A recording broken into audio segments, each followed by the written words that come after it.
Hello दोस्तों, मैं आपका दोस्त डीके रेलवे वाला। आज मैं आप लोगों को बताऊंगा कि आरआरबी एनटीपीसी का जो मेरा एग्ज़ाम हुआ कैसा एग्ज़ाम गया है।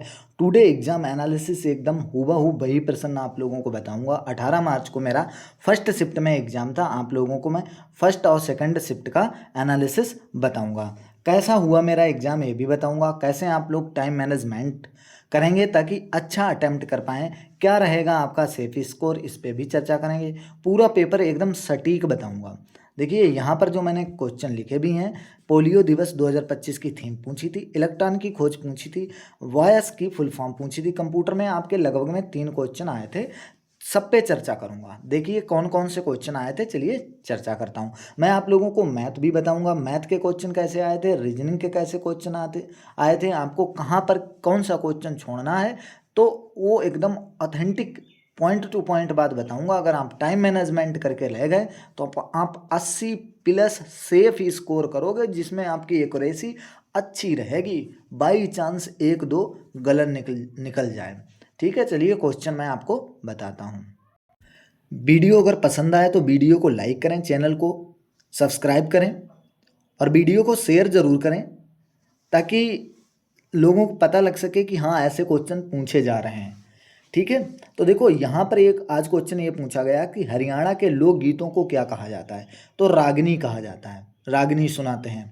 ठीक है, उत्तर प्रदेश का कौन सा लोकगीत था जो महिलाओं द्वारा वर्षा ऋतु में गाया जाता है। कजरी। और एक क्वेश्चन पूछा गया था कि un British rule in India नामक पुस्तक किसके द्वारा लिखी गई थी। दादा भाई नौरोजी। जितने मुझे क्वेश्चन याद थे वो मैंने बस में टाइप कर लिए थे, अपने लिख लिए थे। और मैंने ये सोचा था जैसे मेरा एग्ज़ाम होगा मैं आप लोगों को एकदम ऑथेंटिक एनालिसिस दूंगा। कहाँ पर आपको टाइम मैनेजमेंट करना है, कैसे मैथ के क्वेश्चन आए थे, सारे के सारे बताऊंगा। पहले मैं आपको जीएस बता देता हूँ, फिर उसके बाद मैं मैथ बता दूंगा, रीजनिंग बता दूंगा। ठीक है, अब देखो ये क्वेश्चन आया था नागरिकता से संबंधित क्वेश्चन आपके लगभग में 3 आए थे। 3 क्वेश्चन आए थे नागरिकता से रिलेटेड।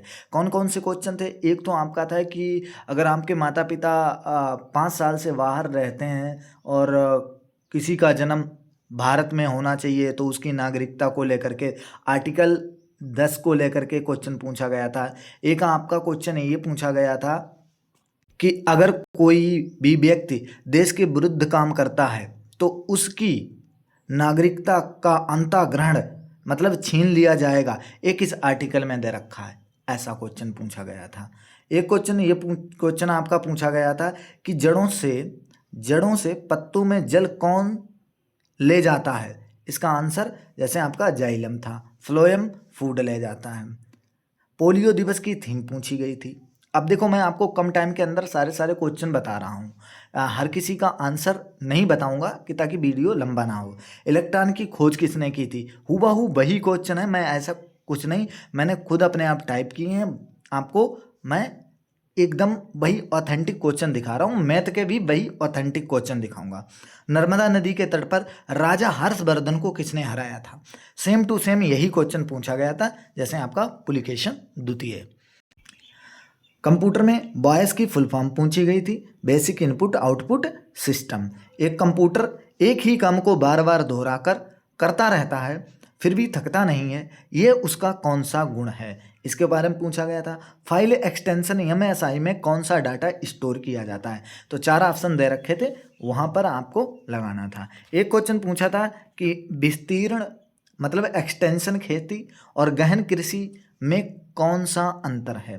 कोप 30 में जो बैठक हुई थी उसमें मीथेन वृद्धि दर्ज की गई, तो इसलिए कौन सा वृद्धि को लेकर के जो है निर्णय लिया गया है। फिर अधिनियम दे रखे थे, मीथेन अधिनियम 2025 अधिनियम दे रखे थे। इस अधिनियम के तहत ये निर्णय लिया गया, ये अधिनियम के तहत निर्णय लिया गया। तो 4 ऑप्शन में मीथेन के ही अधिनियम दे रखे थे, वो क्वेश्चन पूछा था। इंग्लैंड के किस राजा को नाइटहुड की उपाधि दी गई। वो किस व्यक्ति को, इंग्लैंड के किस व्यक्ति को नाइटहुड की उपाधि दी गई, ये क्वेश्चन पूछा था। अमेरिका में हुए सम्मेलन में एमी अवार्ड से किससे सम्मानित किया गया, एक ही क्वेश्चन पूछा। एक क्वेश्चन पूछा गया था कि ब्रिटिश और भारत में किस युद्ध ने बंगाल में ब्रिटिश उपनिवेश के लिए दरवाजा खोल दिया था। बक्सर की लड़ाई थी कि प्लासी का युद्ध था कि बांडीवासा का युद्ध था कि कर्नाटक का युद्ध था। ये क्वेश्चन पूछे गए थे। और देखो मैं आपको क्वेश्चन बताता हूँ।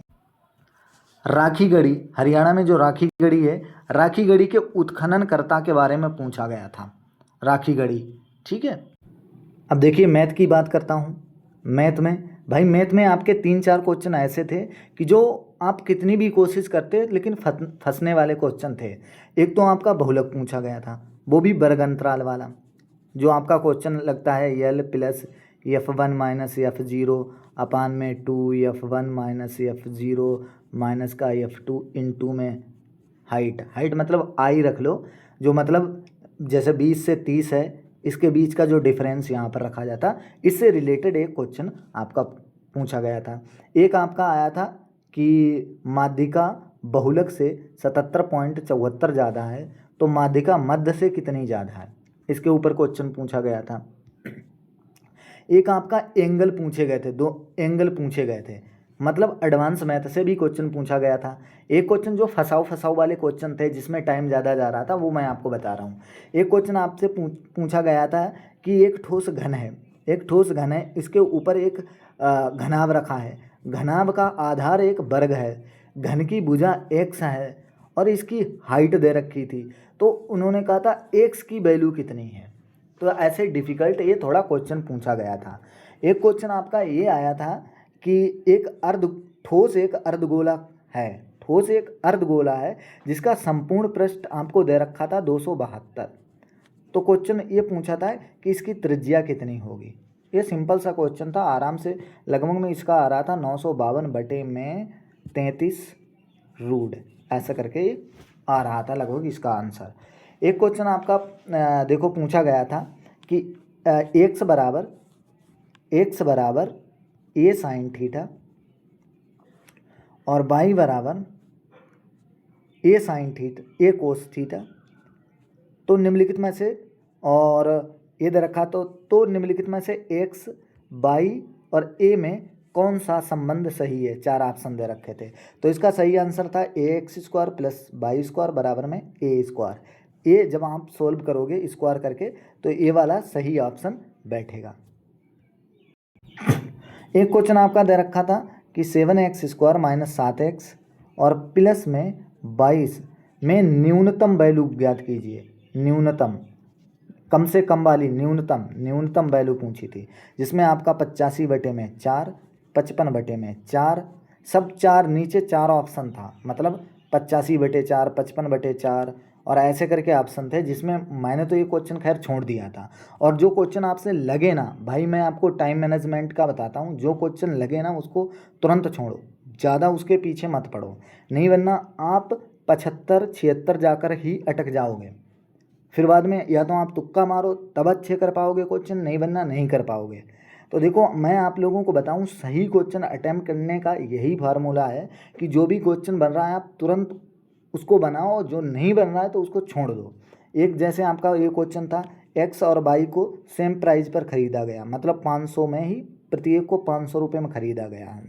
एक्स को 25% और 45% डिस्काउंट पर बेचा गया, तो उसे 636 रुपये का लाभ होता है।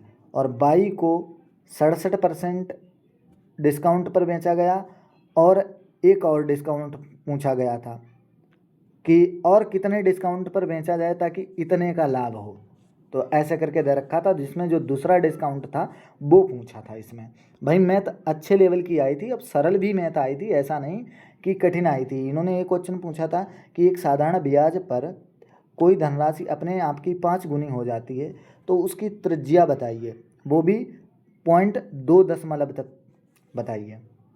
और 22 वर्ष में ईयर दे रखा था 22 वर्ष, 22 वर्ष में कोई धनराशि अपने आप का 5 गुना हो जाता है, तो उसकी त्रिज्या क्या है, ये क्वेश्चन पूछा था। और देखो मैं मैथ से आपको बताता हूँ, मैथ का ही सारा बताता हूँ। एक क्वेश्चन था कि कार्तिक, जो भी नाम हो, कार्तिक है, इनके 2 लड़के थे, एक ईशान एक कृष। ईशान को 11 साल के लिए दिया, कृष को 12 साल के लिए दिया, एक 11 था एक 12 था। रेट जिसमें दे रखी थी 10% और कंपाउंड इंटरेस्ट पर था, कंपाउंड इंटरेस्ट पे था। तो इन्होंने और 1407 रुपये क्रस के पास थे। 1407 रुपये को ईशान और क्रस में इस तरीके से बांटा है। जैसे मान लो इन दोनों के ये पापा हैं। इन्होंने ईशान और क्रस के बीच में 1407 रुपये को इस प्रकार बांटा कि ईशान को 11 वर्ष बाद और क्रस को 12 वर्ष बाद में सेम धन मिलता है, सेम उसका ब्याज मिलता है। तो बताइए क्रस को कितना रुपये दिया गया था, इससे क्वेश्चन ये पूछा गया था आपका। और देखो कंपाउंड इंटरेस्ट, सिंपल इंटरेस्ट और कंपाउंड इंटरेस्ट तो आया था।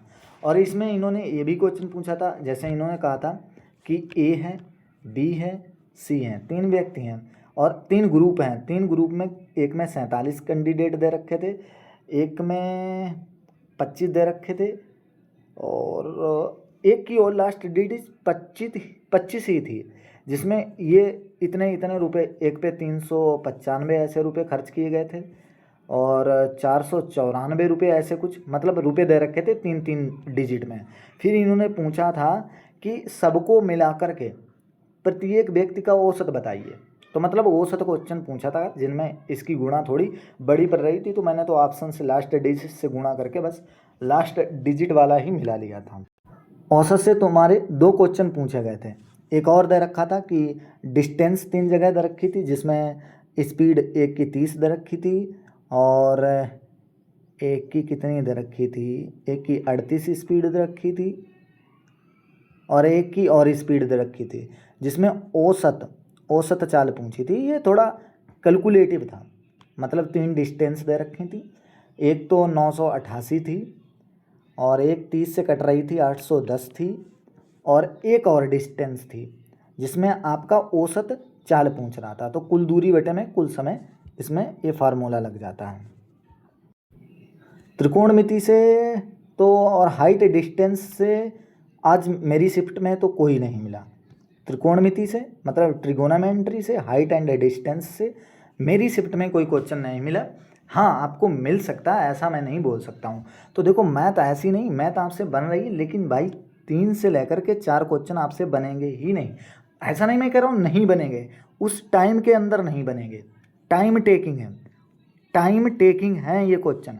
अगर आप इनको बनाने के लिए रट गए कि नहीं मैं बनाऊँगा, तो आप अपना लॉस करोगे। भाई मेरे आगे के क्वेश्चन जो लगभग में 20 से लगभग में 15 जो क्वेश्चन लास्ट के होते हैं वो इतने सरल होते हैं, बहुत सरल होते हैं। तो इसलिए इनके चक्कर में आप फंसना मत, 3-4 क्वेश्चनों के चक्कर में, नहीं फिर मामला ख़राब हो जाएगा। तो मैं मैथ के बहुत क्वेश्चन आपको बता सकता हूँ। देखो वीडियो लंबा हो रहा है। रीजनिंग में आपके 2 क्वेश्चन ऐसे आए थे जिसमें आपकी 6 फ्लोर हैं। सबसे नीचे पहली फ्लोर है, दूसरी, तीसरी, चौथी, 5वीं, 6ठी फ्लोर है। तो इसमें 6 कैंडिडेट बैठाने थे। तो अब उन्होंने पूछ लिया यम और एफ के बीच में कुल कितने फ्लोर हैं। ऐसे क्वेश्चन, ऐसे 2 क्वेश्चन थे। एक वो आपने देखा होगा कि ए जो है, एक व्यक्ति ए से दाईं ओर इतना चला, फिर बाईं ओर इतना चला, फिर यहाँ पर पी पे आके रुक गया। अब वो किस दिशा में जाएगा, वो कितना जाएगा, एक क्वेश्चन इस पे था। बाकी रीजनिंग का आपको बताता हूँ। रीजनिंग में आपके ये कोडिंग डिकोडिंग वाले क्वेश्चन थे। और बाकी एक वो क्वेश्चन आपका है वो 936, 745 या 754, 248 करके ऐसे 3-4 ऑप्शन दे रखे होते हैं। फिर सबसे बड़ी संख्या के तीसरे अंक, सबसे छोटी संख्या के दूसरे अंक को जोड़ दिया जाए तो परिणाम क्या आएगा। ऐसे 2 क्वेश्चन दे रखे थे। ऐसे कितने क्वेश्चन दे रखे थे, 2 क्वेश्चन दे रखे थे। बाकी रीजनिंग आपसे सरल थी। रीजनिंग में भाई एक भी ऐसा क्वेश्चन नहीं था जो आपसे बनता नहीं, सारे के सारे क्वेश्चन बन रहे थे। और बाकी जैसे यहाँ पर 3 लेटर दे दिए इंग्लिश के, बाद में ये अंक दे दिया, इसी तरीके से 3 लेटर दे दिए, अंक दे दिया। फिर यहाँ पर ये सीरीज वाले क्वेश्चन पूछे गए थे। तो सीरीज आपको बतानी थी कौन सा आया हुआ है। देखो मैं सारे क्वेश्चन आपको बताऊँगा, ऐसा नहीं कि देखो सिटिंग अरेंजमेंट का 2 क्वेश्चन ऐसे आए थे, 7 आदमी थे, उन्हें बैठाना था ऐसे करके। तो इस पे 2 क्वेश्चन आपके आए थे, 2 क्वेश्चन यहाँ पर आए थे। और बाकी वो दे रखे होते हैं 2, जैसे मान लो 13, एक तो दे रखा था 13, 18, 39। मैं आपको बता रहा हूँ, अगर एक्यूरेट मैं संख्या ना बता पाऊँ। फिर 14, 15, मान लो 27, इनके बीच में एक रिलेशन वो बता देते हैं। फिर आपको 4 ऑप्शन दे रखे होते हैं, फिर उसमें से आपको सही बताना होता है। ऐसे आपके 2 क्वेश्चन आए थे। बाकी रीजनिंग ऐसा है कि आपसे बन रही थी, आराम से बन जाएगी एक बार में ही। रीजनिंग के उतने डिफ़िकल्ट क्वेश्चन नहीं दिए, लेकिन हाँ बनने वाले क्वेश्चन थे कि आपसे बन जाएंगे। मैं तो आपसे यही बोलूँगा भाई, देखो आप 80 प्लस स्कोर जब ही कर पाओगे जब आपको जो क्वेश्चन लग रहा है कि यार इसमें मुझे टाइम टेकिंग है, मुझे टाइम लगेगा, तो उसको तुरंत इग्नोर करो, छोड़ दो, चाहे वो हो या न हो। जो क्वेश्चन हो रहा है वो पहले करो, नहीं फिर ऐसा होगा कि आपके क्वेश्चन नीचे ही रहेंगे, 75, 76, 78 ऐसे ही कर पाओगे। अगर आप एक्यूरेसी के साथ लगभग में 80 प्लस ही करना चाहते हो, 85, 90 तक जाना चाहते हो, तो जो क्वेश्चन नहीं बनना उसको तुरंत छोड़ो। बाकी अगर आपको वीडियो पसंद आया हो तो वीडियो को लाइक करें, शेयर करें, ताकि सब लोगों को पता लग सके आज का कैसा रहा पेपर। और मैंने कितने, देखो सेफ अटेम्प्ट, अगर आप अच्छा कर रहे हो तो लगभग में 85, अगर चाहे आप 100% एक्यूरेसी के साथ करो एग्जाम में, गलत हर किसी के निकलते हैं, हर किसी के गलत निकलते हैं। देखो 80-85 अटेम्प्ट करो ही अपने अनुसार एक्यूरेसी के साथ, तो आपके लगभग में तभी आपके 78-75 ऐसे नंबर बन पाएंगे, तभी आपका नॉर्मलाइजेशन होकर हो पाएगा, अन्यथा फिर नहीं हो पाएगा। भाई 80-85 से नीचे आप क्वेश्चन करोगे तो फिर उसमें भी तो गलत निकलेंगे। कहने को हर कोई, मैं भी कहूँगा भाई मैं एग्ज़ाम दे के आया हूँ, मेरे सारे के सारे सही निकलेंगे, बहुत कम सही, वो सारे के सारे यहाँ सही निकलेंगे, बहुत कम गलत निकलेंगे। लेकिन जब आंसर की आती है तब पता लगता है किसके कितने गलत निकले हैं। तो गलत हर किसी के निकलते हैं, चाहे आप 100% एक्यूरेसी के साथ करके आओ। तो मैं तो यही बोलूँगा, यहाँ पर मैथ रीजनिंग नहीं है जो आप जितनी एक्यूरेसी के साथ करके आओगे सारे सही निकलेंगे। यहाँ पर जीएस भी है, मैथ रीजनिंग जल्दी हो जाएगी, फिर आपका शैतानी दिमाग तुक्का ज़रूर चलाएगा। तो इसलिए गलत सबके निकलते हैं। बाकी आप अगर 80 प्लस कर रहे हो तो बढ़िया सेफ स्कोर है, कि थोड़े बहुत उसमें गलत भी निकलेंगे तो आपके लगोगे 75 के अराउंड बन जाएं। 75 के जब अराउंड बनेंगे तभी आपका नॉर्मलाइजेशन होकर हो पाएगा। ठीक है, वीडियो पसंद आया हो तो लाइक करें, शेयर करें, चैनल को सब्सक्राइब ज़रूर करें ऐसे ही इन्फॉर्मेशन पाने के लिए।